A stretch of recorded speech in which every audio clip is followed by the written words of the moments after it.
Au nom du Père et du Fils et du Saint-Esprit, ainsi soit-il. Eh bien, chers frères, l'Église nous propose aujourd'hui à notre méditation l'un des mystères les plus difficiles et les plus impénétrables de notre religion catholique.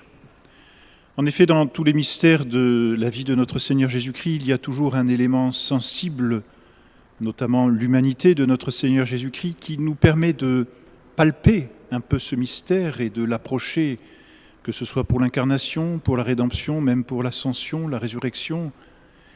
Il y a aussi dans les mystères de la vie de la très sainte Vierge Marie toujours quelque chose de palpable, même dans le mystère de la Sainte Eucharistie, puisque les sacrements sont des signes sensibles. Mais aujourd'hui, il n'y a rien de sensible.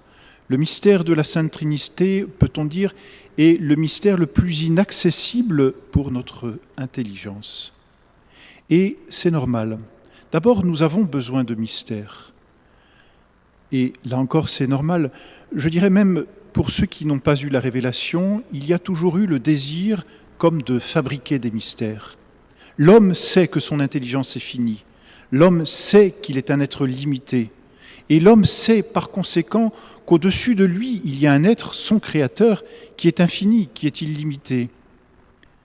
Alors pour tous ceux qui n'ont pas eu la révélation et qui pourtant avec le bon sens ont voulu vivre d'une certaine religion et même d'une religion naturelle, tous ces gens-là ont comme fabriqué des mystères.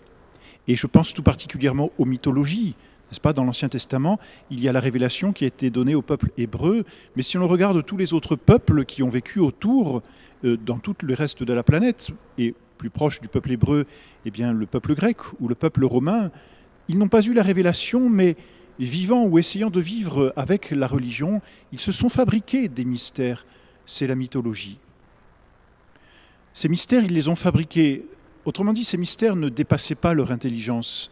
Ils dépassaient leur imagination. Ils se sont fabriqués un monde extra-imaginatif, n'est-ce pas, qui pouvait ressembler à ce que sont nos mystères à nous, catholiques, c'est-à-dire à ce que c'est que la vie divine. Mais tous ces peuples païens qui n'ont pas connu le vrai Dieu ont quand même eu besoin d'apporter à leur intelligence ou à leur imagination quelque chose de plus que l'ordinaire. Ces mystères sont nécessaires à notre vie. Le malheur de notre temps, mes bien chers frères, c'est, peut-on dire, le rationalisme et le scientisme.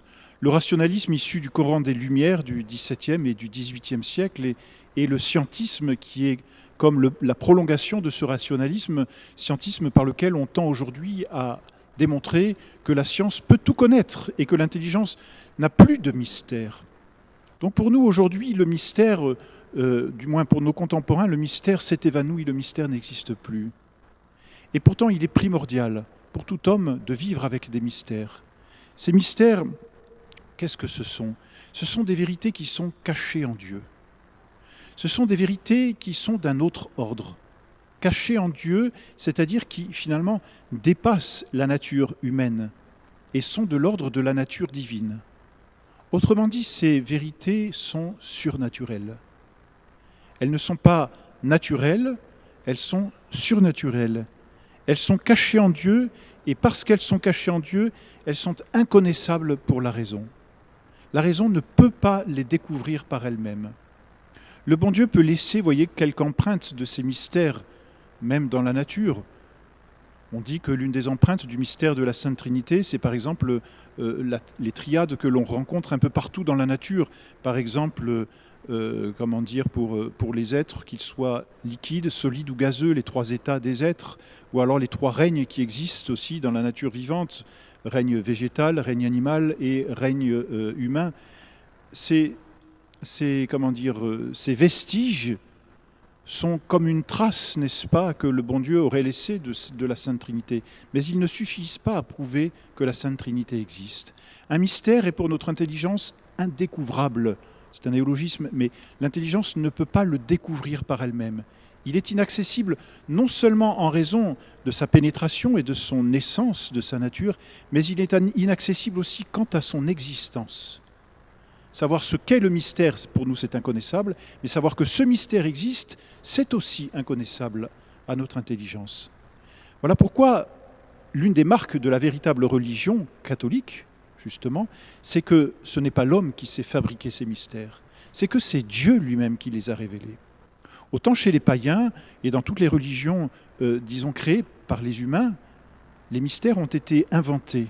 Ils ne sont pas donc divins, ils ne sont pas surnaturels, ils ne sont pas cachés en Dieu, ils ne dépassent pas la connaissance de l'intelligence, ils ne sont pas de vrais mystères.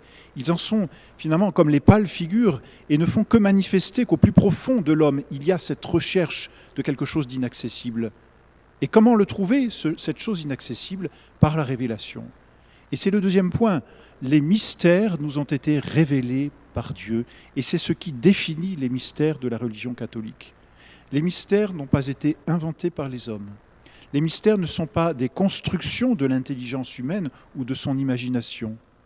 Les mystères sont des vérités qui existent en Dieu et qui sont tellement cachées et inconnaissables à la raison que Dieu a dû nous les révéler. C'est-à-dire que Dieu a dû parler à l'homme pour lui dire ce mystère. Et en l'occurrence, pour le mystère de la Sainte Trinité, c'est Jésus-Christ lui-même qui nous l'a révélé dans l'Évangile. Il parle de son esprit, il parle du Père, il dit qu'il est le Fils du Père, et puis il dit, aujourd'hui nous l'avons entendu clairement, allez baptiser les nations au nom du Père, et c'est au singulier, au nom du Père et du Fils et du Saint-Esprit. Donc notre Seigneur dit très clairement dans cette phrase l'unité de la nature divine au nom et la trinité de personnes, le Père, le Fils et le Saint-Esprit. Le mystère est dit dans cette seule phrase. Tout y est, mais il est révélé par Dieu. Et ce que Dieu a révélé, Dieu l'a consigné dans deux sources. La Bible, c'est-à-dire la source écrite, et la tradition, la source orale. Ce sont deux sources qui sont différentes. Il y a des choses qui sont dans la Bible et qui ne sont pas dans la tradition. Il y a des choses qui sont dans la tradition et qui ne sont pas dans la Bible. Par exemple, dans la tradition, le dogme de l'Assomption n'est pas dans la Bible. Le nombre des sacrements, 7 sacrements, n'est pas dans la Bible. Il se trouve dans la tradition. Donc la Bible n'est pas que l'interprétation, comme le disent les protestants et les modernistes. La tradition, n'est pas que l'interprétation de la Bible. Elle est une autre source dans laquelle le bon Dieu a révélé ses mystères. Ce mystère de la Sainte Trinité, mes bien chers frères, est le mystère le plus inaccessible à notre raison. Et d'ailleurs, tous les mystères, quels qu'ils soient, même quand Dieu les a révélés, ces mystères restent encore obscurs pour l'intelligence. Ils ne sont pas contre l'intelligence, ils ne sont pas contre raison, et toute la théologie consiste à montrer comment le mystère vient s'harmoniser avec l'intelligence, mais la théologie montre aussi comment le mystère dépasse ce que l'intelligence peut concevoir. Donc même une fois révélé, nous connaissons l'existence du mystère, mais nous ne pénétrons pas parfaitement la nature même du mystère, ce que c'est. Nous connaissons désormais la nature de Dieu, une nature en 3 personnes, mais nous ne saisissons pas exactement comment s'harmonise cette trinité de personnes dans l'unité de la nature. C'est un mystère. Mais il y a quelque chose de particulièrement grand et beau dans la religion catholique, c'est la proximité par laquelle notre Dieu a voulu que les mystères côtoient notre intelligence et notre âme tout particulièrement. Ce mystère de la Sainte Trinité qui est pour nous le plus inaccessible à l'intelligence et pour toute intelligence humaine et même pour toute intelligence divine, toute intelligence angélique, ce mystère de la Sainte Trinité, donc le plus inaccessible, est en même temps le plus présent à nous-mêmes. Car le bon Dieu nous a fait cette faveur de réaliser ce mystère de la Sainte Trinité dans notre âme. C'est la doctrine de l'inhabitation du Saint-Esprit dans nos âmes. C'est la doctrine par laquelle nous croyons que quelqu'un qui vit en état de grâce a en lui le Père, le Fils et le Saint-Esprit. Il a en lui la trinité de personnes dans l'unité de nature. Et c'est par là que nous sommes les enfants de Dieu. C'est parce que nous participons à la nature divine. C'est parce que le mystère de la Sainte Trinité est réellement présent en nous. Voyez-vous, dans le catéchisme, on apprend que Dieu est partout. Et bien sûr, Dieu a une certaine présence de lui en toute chose. Car toute chose qui existe, que ce soit nous, même dans notre nature humaine, que ce soit même les réalités contingentes et matérielles qui nous entourent, toutes ces choses n'existent que parce que Dieu est d'une certaine façon présent à ces choses, en les maintenant dans l'existence. Voyez-vous, nous fabriquons un objet, et une fois que nous l'avons fabriqué, nous pouvons lâcher l'objet. L'objet existe par lui-même. Mais le bon Dieu, quand il crée une personne, l'existence qu'il lui donne est comme une participation à sa propre existence. Et donc Dieu est obligé, si l'on peut dire, de penser et d'être présent à cette chose pour la maintenir dans l'existence. C'est une présence très éloignée, c'est une première présence qui est commune à tous les êtres. Mais pour les âmes qui sont en état de grâce, Dieu ajoute une nouvelle présence. Ce qu'il ajoute à l'âme en état de grâce, c'est la présence de ce qu'il est, de sa nature, c'est-à-dire la présence du mystère de la Sainte Trinité. Le Père qui de toute éternité engendre le Fils, le Saint-Esprit qui de toute éternité procède du Père et du Fils, ce mystère donc de la Sainte Trinité, si je puis dire, qui se fait dans l'éternité, ce mystère-là est au cœur de notre vie spirituelle, car ce mystère se réalise dans notre âme. Dans notre âme, par la présence de la Sainte Trinité, le Père engendre le Fils. Dans notre âme, le Saint-Esprit, qui vit par la grâce, procède du Père et du Fils. Ainsi, voyez comment ce mystère, si inaccessible à notre intelligence, à notre raison, si incompréhensible même avec tous les concepts de la métaphysique, voyez comme ce mystère est extrêmement présent à nous. Il est plus intime à nous-mêmes que nous ne le sommes, si du moins nous vivons en état de grâce. Voyez aussi quelle faveur nous fait Dieu de nous faire vivre en état de grâce. Voyez combien est précieux le juste aux yeux de Dieu, parce qu'il a en son âme la réalité du mystère de la Sainte Trinité. Voilà pourquoi tous ceux qui sont en état de grâce sont vraiment les enfants de Dieu. Et voilà pourquoi Dieu a un soin tout particulier pour ses fidèles qui vivent en état de grâce. Si nous méditons, mes bien chers frères, ce mystère de la présence de la Sainte Trinité en nous-mêmes, nous comprendrons combien Dieu nous est proche. Le bon Dieu n'est pas simplement cet être qui est dans le ciel et qu'un jour on rejoindra à notre mort. Nous ne rejoindrons pas le bon Dieu à notre mort. Nous serons, si nous vivons en état de grâce, nous serons déjà en présence de Dieu par la grâce. C'est notre âme qui changera. Et là où Dieu est en nous par la grâce, après la mort, c'est nous qui serons en Dieu, par la vie éternelle, tout simplement. Et c'est ce que dit le prêtre quand il lit la préface de la messe des défunts. Pour vos fidèles, Seigneur, tui senim fidelibus, vita mutatur non tollitur.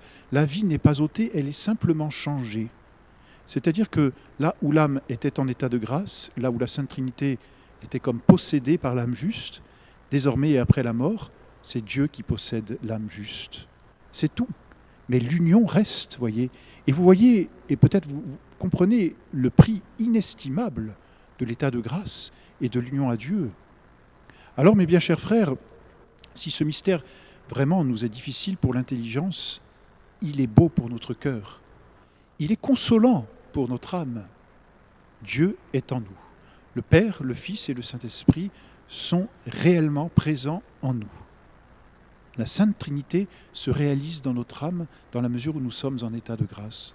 Voilà la beauté de ce dogme catholique qui n'est pas simplement, voyez, une vérité qui nous dépasse, qui n'est pas simplement une mythologie comme pouvaient l'inventer les Grecs ou même les pays nordiques par exemple.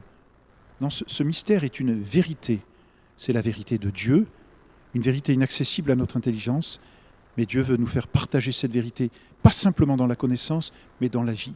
Ce mystère, c'est la vérité de la vie divine en nous, c'est la vérité de la grâce qui est notre vie.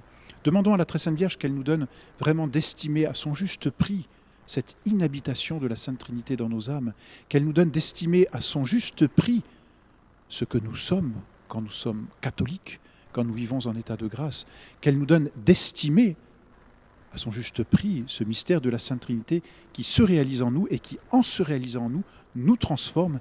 Et c'est ça ce que l'on appelle la sanctification.